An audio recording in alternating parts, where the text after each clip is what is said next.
책 읽고 유튜버라고 조은수입니다. 유튜브를 찍다 보면 이 지속하기 어려운 이유가 있어요.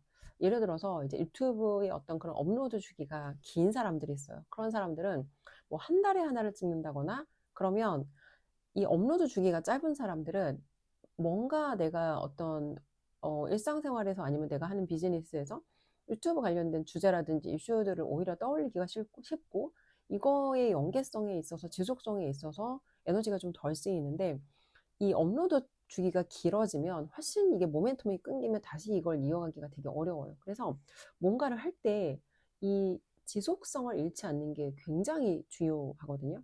이런 거예요.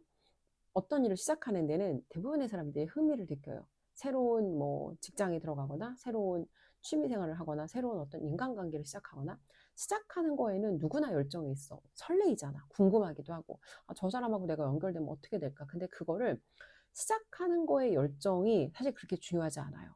시작할 때 막 다 누구나 시작할 때는 정말 내가 막 우리 집 앞에 이 산이라도 옮길 것 같은 열정으로 시작하는데 중요한 건 어떻게 그걸 지속하는지를 봐야 되거든요.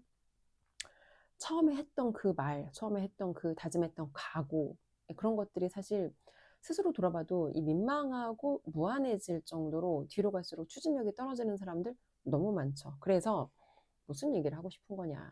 영상을 보시는 분들이 뭐가 됐든 간에 아마 남들하고 똑같이 시작하는 거에 대해서는 열정이 있을 거예요. 그쵸? 근데 그 시작하는 열정을 지속하는 끈기로 바꿔서 가져갈 수 있다면 굉장히 승률이 높아진다는 얘기를 하는 거예요. 특히나 유튜브의 영역에서는 유튜브를 시작도 못하는 사람들이 대부분이고 시작했다 해도 이거를 지속하지 못하는 사람들이 훨씬 많아요. 유튜브 채널을 보면 구독자가 수십만 정도 되는데 지속하지 않고 그냥 그 유튜브 채널을 내려놓는 사람들도 있어요. 사실 궁금했어요. 왜 저렇게 채널에 구독자도 많은데 내려놓는 걸까?